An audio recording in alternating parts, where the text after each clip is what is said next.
সুপ্রিয় চাকরি প্রত্যাশী, প্রাথমিক বিদ্যালয় প্রধান শিক্ষক নিয়োগ পরীক্ষা ২০০৮ রাজশাহী বিভাগ থেকে প্রশ্ন সমাধান বাংলা অংশ। কোনটি শুদ্ধ বানান? গৃহিণী হলো শুদ্ধ বানান, হয় রস্বইকার মধ্যাহ্নয় দীর্ঘইকার রয়েছে। গৃহিণী এটি একটি তৎসম ভাষার শব্দ এবং এর অর্ধতৎসম রূপ হলো গিন্নি। গিন্নি হলো অর্ধতৎসম, গৃহিণী হলো তৎসম ভাষার শব্দ। পুষ্পয়ের সমর্থক শব্দ নয় হলো কি? নয় হলো অবনী। অবনী শব্দের অর্থ পৃথিবী। আর পুষ্পয়ের সমর্থক শব্দ হলো পুষ্প, এর সমর্থক ফুল, কুসুম, প্রসূন। শুদ্ধ বানান ভাগীরথী। ভাগীরথী এখানে গ এবং থ দুটোরই দীর্ঘইকার রয়েছে, যা একটি নদীর নাম। সূর্যের সমর্থক শব্দ নয় হলো সুধাকর, কারণ সুধাকরের সমর্থক শব্দ চাঁদ, বিধু, সোম, নিশাকর, হিমাংশু, সুধাংশু, সুধাকর, কুমুদনাথ। আর সূর্যের সমর্থক শব্দ হলো দিবাকর, রবি এবং প্রভাকর। শিশুগণ দায়মন নিজ নিজ পাঠে। বাক্যে নিম্নরেখ শব্দটি কোন কারকে, কোন বিভক্তি? এটি অধিকরণের সপ্তমী বিভক্তি। যে বিশেষ্য বা সর্বনাম পদ কোনো ক্রিয়া সম্পাদনের স্থান, কাল বা বিষয়কে নির্দেশ করে তাকে অধিকরণ কারক বলে। ঠিক আছে, পাঠে এ আসতেছে না, এ একটা বিভক্তি আসতেছে, কারণ এ অন্তস্তীয়তে এটি থাকলে কিন্তু সপ্তমী বিভক্তি হয়। আর যেহেতু মন দেওয়ার কথা বলা হচ্ছে, স্থান, কাল বা বিষয়, একটা বিষয় বোঝাচ্ছে না। পাঠ বলতে পড়াশোনাকে বোঝাচ্ছে, এই জন্য বিষয় বোঝাচ্ছে, এই জন্য এটি অধিকরণ কারক হয়েছে, অধিকরণে সপ্তমী। বাংলা সাহিত্য অংশ থেকে ফণী মনসা কাব্যের রচয়িতাকে? কাজী নজরুল ইসলাম। ফণী মনসা কাব্যগ্রন্থের প্রথম কবিতা হলো সব্যসাচী। সিরাজউদ্দৌলা নাটকের নাট্যকার হলেন কে? সিকান্দার আবু জাফর সিরাজউদ্দৌলা নাটকের নাট্যকার। নাটকটি প্রথম প্রকাশিত হয় 1965 সালে। শেষ স্বাধীন নবাব সিরাজউদ্দৌলার জীবন এবং পলাশী যুদ্ধের উপর ভিত্তি করে রচিত এই নাটকটি। এটি একটি করুণ রসাত্মক নাটক। পথের দাবি উপন্যাসের রচয়িতা হলেন শরৎচন্দ্র চট্টোপাধ্যায়। পথের দাবি। ইংরেজি অংশ থেকে ইংলিশ গ্রামার। কোনটি শুদ্ধ বানান? ট্রেসপাস, যার অর্থ অন্যের জায়গায় অনুমতি ছাড়া প্রবেশ করা। TRESPAS, trespass. The bird sings sweetly. The underline word is an adverb. Sweetly শব্দটি একটি অ্যাডভার্ব, কারণ আমরা জানি যে সকল ওয়ার্ড দ্বারা নাউন বা প্রোনাউন ব্যতীত অন্য কোনো শব্দ বা বাক্য বা বাক্যাংশকে মডিফাই করে সেগুলোকেই কিন্তু অ্যাডভার্ব বলে। ঠিক আছে, এটি সুইটলি শব্দটি ভার্ব সিংসকে মডিফাই করেছে, বিধায় এটি একটি অ্যাডভার্ব। এভরিথিং হিংস আপন হোয়াট হ্যাপেন্স নেক্সট। সব কিছু নির্ভর করে পরবর্তীতে কি হবে তার উপর। এটা হবে এটা। এভরিথিং হিংস আপন হোয়াট হ্যাপেন্স নেক্সট। শুদ্ধ বাক্য হলো you are proud of Bangladesh. শুদ্ধ বানান সাইকোলজি। PSYCHOLOGY, সাইকোলজি, যার অর্থ হলো মনোবিজ্ঞান। Which is the noun form of the word laugh. লাফের নাউন হলো লাফটার। লাফ শব্দটি ভার্ব, এর নাউন হলো লাফটার। লাফেবল বললে হবে adjective. You should not blush with shame at your own mistake. Blush with হলো লজ্জায় লাল হয়ে যাওয়া বা বিব্রত পরিস্থিতিতে পড়া। শুদ্ধ বাক্য হলো scarcely had we started when it begun to rain. English literature থেকে প্রশ্ন আসেনি। গণিত অংশ থেকে পাটিগণিত। 3 পুত্রের বয়সের গড় 16 বছর। 3 পুত্র মানে 3 আর 16 গুণ করলে হবে 48। পিতা সহ, এবার ওই 3-এর সাথে পিতা যোগ হয়ে গেল 4 জন। পিতা সহ পুত্রের বয়সের গড় হচ্ছে 25 বছর, তাহলে 4 গুণ 25 দিলে হয় 100 বছর। পিতার বয়স কত?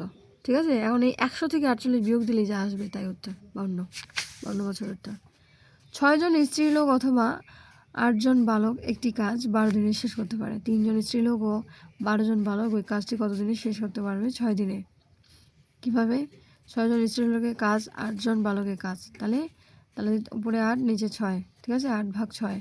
এখন 3 জন স্ত্রীলোক, যেহেতু এখন 8 গুণন 3 ভাগ 6, ঠিক আছে, 3 দুগুণে 6, 2 4 8, 4 জন বালকের কাজ।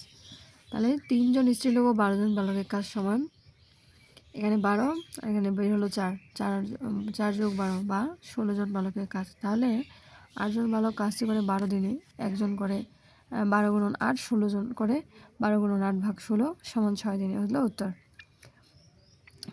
6 বছর আগে পিতার বয়স ছিল পুত্রের বয়সে 5 গুণ। বর্তমানে পিতার বয়স পুত্রের বয়সে 3 গুণ। তাহলে পিতা ও পুত্রের বর্তমান বয়স হবে 36 বছর, 12 বছর। সমাধানটা একটু দেখে নেবেন। কোন ভগ্নাংশটি 2/3 থেকে বড়? 8/11। এগুলো এই কোনাকুনি গুণ করে পাওয়া যায়। এই 33 থেকে 11 গুণ করে এখানে সংখ্যা বসাতে হবে। 50 থেকে 8 গুণ করে এখানে সংখ্যা বসাতে হবে। তারপরে যেটা সংখ্যা বড় এরকম সেম টু সেম এটাও করতে হবে। করার পরে যেটা সংখ্যা বড় ওই সংখ্যাটা আর এদিকে নিচের যে দুটোর মধ্যে যেটা বড় এটা সংখ্যা একসাথে করে আবার বড় ছোট এইভাবে মানে উপর নিচ মানে মিলাতে হবে। মিলানোর পরে যেটা বড় হবে সেই মানটাই হবে উত্তর। এখানে 8/11 হলো উত্তর। একটি বাঁশের 1/3 অংশ কাদায়, 3/5 অংশ পানিতে এবং 6 হাত পানির উপরে আছে। বাঁশটি কত হাত লম্বা? 90 হাত লম্বা। বাঁশটি কাদা ও পানিতে মোট আছে হচ্ছে এই যে অংশগুলো আছে এই অংশগুলো যোগ দিতে হবে। ঠিক আছে?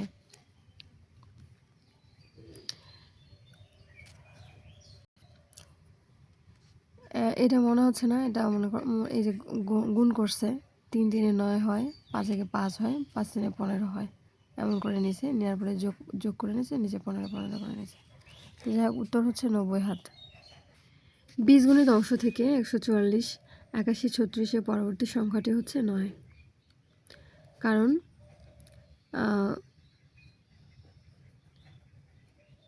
6 6 36, 9 9 81, তাই না? 12 12 140, তার পরবর্তী সংখ্যাটি হবে 9। x/a প্লাস x/b সমান মান সমীকরণে x এর মান হচ্ছে ab/a+b। x minus 1/x² সমান 3 হলে x² minus 1/x² সমান উত্তর হবে 6√3। জ্যামিতি অংশ থেকে বৃত্তের সামান্তরিক একটি আয়তক্ষেত্র। এটি সরলরেখার উপর অঙ্কিত বর্গ ও সরলরেখার অর্ধেকের উপর অঙ্কিত বর্গের 4 গুণ। দৈনন্দিন বিজ্ঞান অংশ থেকে ঘর্ষণ, তাপ, রাসায়নিক ইত্যাদি প্রক্রিয়া সহজেই পরমাণু থেকে নির্গত হয় ইলেকট্রন। দৃশ্যমান আলোর ক্ষুদ্রতম তরঙ্গ দৈর্ঘ্য কোন রঙের আলো? বেগুনি রঙের আলো। কারণ দৃশ্যমান আলো তরঙ্গ দৈর্ঘ্যের 7 রং: ঊর্ধ্বক্রম, বেগুনি, নীল, আশমানি, সবুজ, হলুদ, কমলা ও লাল। ঠিক মনে হচ্ছে না রংধনু রঙের মতো? কোন মাটিতে সমান পরিমাণে বালি, পলি ও কাদা থাকে? দোআঁশ মাটিতে। কারণ দোআঁশ মাটিতে জৈব পদার্থের পরিমাণ বেশি থাকে এবং এই মাটি পানি শোষণ ও ধারণের ক্ষমতা বেশি। এই মাটি চাষাবাদের জন্য সর্বাপেক্ষা উপযোগী। তাই কৃষিতে এই মাটিকে আদর্শ মাটি বলা হয়। মূলত দোআঁশ মাটিতে একবার জমি সেচ দিলে একটানা 8 দিন থাকে। ভূতত্ত্বের গভীরতা প্রায় 16 কিলোমিটার। কোন গ্যাস নিজে জ্বলে কিন্তু অন্যকে জ্বলতে সাহায্য করে না? হাইড্রোজেন। হাইড্রোজেন নিজে জ্বলে, অন্যকে জ্বলতে সাহায্য করে না। অন্যদিকে অক্সিজেন নিজে জ্বলে না কিন্তু অন্যকে জ্বলতে সাহায্য করে। কার্বন ডাই অক্সাইড নিজে জ্বলে না এবং অন্যকেও জ্বলতে সাহায্য করে না। কার্বন ডাই অক্সাইড একেবারে নিরপেক্ষ, ও নিজেও জ্বলে না, কাউকে জ্বলতেও সাহায্য করে না। কিউলেক্স মশা কোন রোগের জীবাণু ছড়ায়? গোত রোগের জীবাণু ছড়ায়।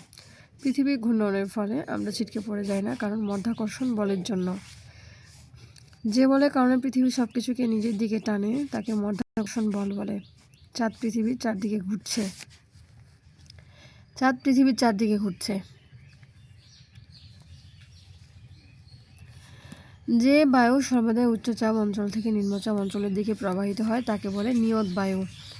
আইসিটি অংশ থেকে কম্পিউটার হার্ডওয়্যার বলতে বোঝানো হয় কম্পিউটার ও সংশ্লিষ্ট যান্ত্রিক সরঞ্জাম। হার্ডওয়্যার বলতে কম্পিউটার বা অন্য যে কোনো ইলেকট্রনিক ডিভাইসে সেই অংশগুলোকে বোঝানো হয় যা দেখা ও স্পর্শ করা যায়, এবং যেমন monitor, keyboard, mouse, CPU, RAM, motherboard, hard drive ইত্যাদি। এগুলো মূলত হার্ডওয়্যার বলতে যেগুলো আমরা দেখতে পাই। আর সফটওয়্যার হলো মূলত ভিতরের অংশ যেগুলো আমরা দেখতে পাই কিন্তু ছুঁতে পারি না। হার্ডওয়্যার হলো দেখাও যাবে, ছোঁয়াও যাবে, যা দেখা ও স্পর্শ করা যায়। Monitor, keyboard, mouse, CPU, RAM, motherboard, hard drive ইত্যাদি।